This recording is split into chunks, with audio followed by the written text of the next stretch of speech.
There is an heroic pilot who saved himself and approximately 154 other passengers this afternoon. We've had a miracle on 34th Street. I believe now we've had a miracle on the Hudson. A miracle on the Hudson 15 years ago today. Thanks for joining us. Jane Monreal alongside Michelle Boudin. She is in studio today. And Michelle, you were here from the get-go. You have so many stories to tell.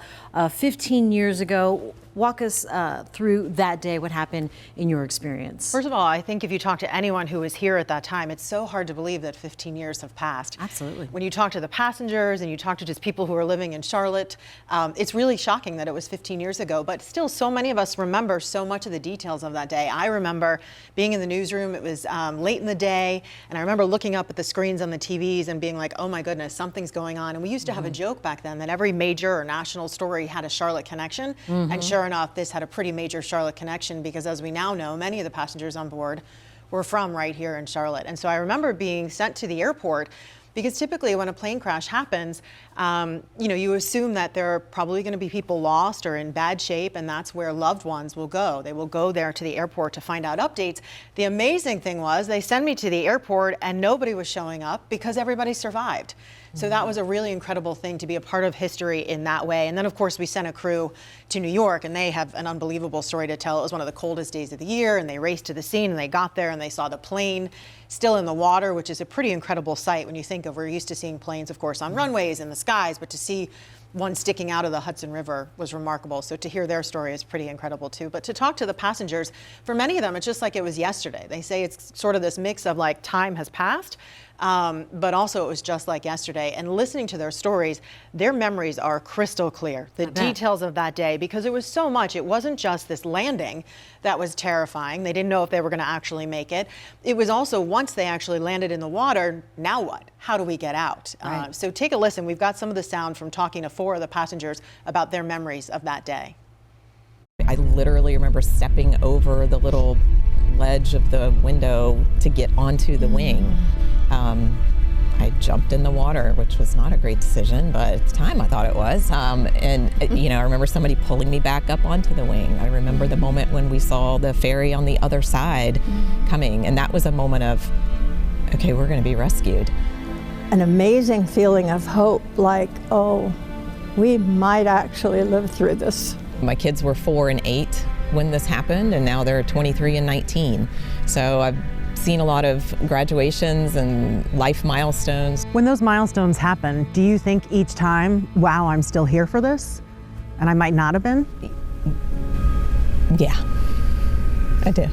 I got to see high school graduations, college graduations, graduate school graduations. I mean, it's been a lot in the last 5 years in particular, and it's been really special. Gratitude became a daily feeling of thinking, I'm so glad that I get to experience this too. My youngest grandson was 3 months old, and he's 15 now. And the difference, all of those differences. I have a granddaughter I never would have seen. Incredible. I mean, we're talking about hope and hopelessness as well, two sides of the same coin there, and gratitude. And I mean, what was your impression talking to these people? So talking to them, so many of them I'm still in touch with. The older woman that you saw there, Beth McHugh, probably is among the oldest of the passengers that was on board that day. She's 80. And she is just incredible, the amount of gratitude that she has and the way she completely pivoted. She retired. She actually was a tour guide at the museum, the old museum where the plane was, letting people know sort of the inside scoop. Right. And she's going to actually do that again when the new museum reopens. But she's just so wonderful in the sense that she says it gave her this sense of gratitude that to this day, every single day she appreciates. And you heard her talk about she had grandchildren that weren't born at that point. And then you saw Vicky, she was a little bit younger, and her kids were very, very young when this happened. And then she talked about all the milestones that she got to see, the graduations, high school, college. And she said it resonates with her every time. She is so grateful that she is still here to see those milestones. And so they're all emotional. They were all there on work trips. They were on their way home from work trips. A lot of those people did that same route from Charlotte to New York to Charlotte all the time, and they were all people that worked very hard, but they have a totally different outlook on life ever since that day. And I'm so grateful to get to talk to them. It reminds me as well. Absolutely, because our memories are short, right? We can think about the moments where we have had a scare of some kind or some moment of joy, and then years later you forget what happened. And really, our world has changed over the last 15 years rather. I want to get your thoughts on some of the lessons learned from your perspective and some of the passengers you spoke to. Well, it was so interesting because it is the 15th year. We've gone back over the years to talk to some of these same passengers, and I'm lucky enough to still stay in touch with them on Facebook and whatnot, a text here and there. But what was so interesting, each of these 4 passengers that we talked to say over the last 5 years, things shifted for them very specifically in the last 5 years because of what our world has gone through in the last 5 years. Think about it. There's been wars, there's been recession, there's been all kinds of things going on. And they all say that now when they look back on the day, the thing that they really hone in on, what they remember most, was the sense of humanity. That all 155 people on board were the same. There was nothing, there were no distinctions between religion, sexuality, political, nothing. They were all the same and they were all helping each other. And then everybody that came to their rescue was helping them as well. And it was just one big sense of humanity, one person helping the other to survive this incredible miracle on the Hudson. I mean, they talk about the first responders, the ferry boat drivers, the firefighters, all of them. And each of these 4 passengers that we talked to, they didn't talk ahead of time. I didn't tell them my questions ahead of time, and each one of them came out saying, it is this sense of hopefulness that I hope other people will take away from our story, and this sense of humanity that we're all the same at the end of the day. Let's go ahead and take a listen to 2 of the people that spoke about the lessons they took. The most important lesson, we saw the best of humanity that day, all around us and our fellow passengers. Obviously, Sully and Jeff and the crew and the first responders, we saw the best of people that day. And I want us to look for that again, find the best of humanity everywhere. We were given a gift No.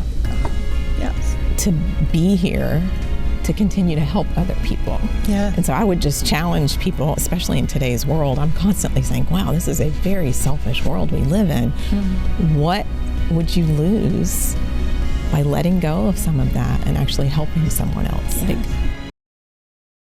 Talking about the moments of humanity and that it takes sometimes tragedy or something unfortunate to bring us together. And she's saying that I'm trying to find that again. Yeah. And it's unfortunate that we have to. And it takes a big thing like that to remind us. Yeah. So the story of the miracle, of course, not over. This summer, when the Carolinas Aviation Museum reopens at Charlotte Douglas Airport. That museum named, of course, in honor of Captain Sully. That's going to be very cool. Talk about how the survivors, how they have used the museum or plan to use the museum to keep the memories alive. Well, one thing I do want to make sure we mention, it's called the Sullenberger Museum. Of course, he's the amazing captain. Yes. 2 of the passengers, of the 4 that we talked to, their license plate now says Sully. Oh. So yeah, you talk about gratitude. Obviously, there's a huge sense of gratitude there, and they all really, truly love each other. They get together. There was a big reunion in New York this past week because of this 15th anniversary. So I think the museum is really going to be really cool, actually. I mean, obviously the plane is there, and that's really a sight to see. They've rebuilt the plane as much as they could. The fuselage sits next to the giant plane, but it's pretty much intact if you remember the pictures from that day. The other interesting thing, they're going to have some really cool elements there. They had it at the previous museum, like the cart that you get your food and drinks on is going to be there, and some of the passengers' luggage that they never got back will be there, some of the parts of the uniform. So you really get a chance to see inside. And as I mentioned, Beth, one of the passengers, she's really hoping that she'll be back as a tour guide. And so then you get to interact with a survivor who was on the plane. Yeah. There's an interesting story. One of the other passengers we didn't talk to this time around, her luggage, when she was getting off the plane, she had her diamond wedding ring. It was actually in her luggage in the overhead bin. And as she was in the hospital being treated, she said to them, get me my luggage. And they said, no, we can't get anything off the plane. And she said, trust me, you want to get me my luggage. You don't want to deal with me because my wedding ring is in there. And she got it back. She was one of the only passengers that I'm aware of that actually got her luggage back for that reason. The stories. Yeah, each one of them. You talk about 155 people, including the crew. Every single person on that plane had an incredible story and still does. I mean, we've been in the news industry for a long time, and seeing these stories and being part of it, reporting on it, it's both an honor and a lesson and a moment of reflection for yourself, right? Absolutely. And this is such a privilege to be able to tell a story that when you thought at the beginning of the day it was going to be tragedy, and at the end of the day they're calling it a miracle on the Hudson. It is one of my favorite stories of all time that I've been lucky enough to cover, and I love getting to revisit it because it's just a reminder of the good. I got to share with you, I was in Los Angeles at the time working in the news business. I don't remember the specific day, the moment we heard that the plane had, landed on the Hudson. But I do remember the impressions I had, the feelings I had of Captain Sully being the hero, and just thinking, this is a miracle, and this has got to be a movie one of these days. And sure enough, it was. And maybe it was because I was working in LA, the capital of all everything that's Hollywood. That's the thing, you cannot make it up, and boy, does it have the ultimate Hollywood ending. Yeah. Well, nice to see Captain Sully's still around. Oh, absolutely. And talking and being active. And NBC, I'm sure you saw, had an exclusive interview with him earlier this week, where he actually met with some of the first responders for the first time all these years later, just to say thank you. Yeah. Very cool. Yeah. All right. Good Anything stuff all else? the way around. You enjoyed I could talk revisiting? I love any chance, and it's funny, I don't know if you noticed, they're wearing gloves and coats and everything because it's in an airport hangar is where the museum is going to be. That's where we went because the plane is already there. So we were all freezing, and they kept saying it's just like that day because it was literally one of the coldest days of the year. And so you think about those passengers standing on the wing of that plane, and some of them in the water. I mean, there was so much they had to go through to survive. So it really was a miracle. Yeah. In all the good ways. So glad you got to revisit Oh, with me them. too. Nice job, It's Michelle. why I love what we do. Thank you so much. Well, if you want to watch our reporting from that day 15 years ago, you can watch that next here on WCNC Plus or on your own time on the WCNC Charlotte YouTube page.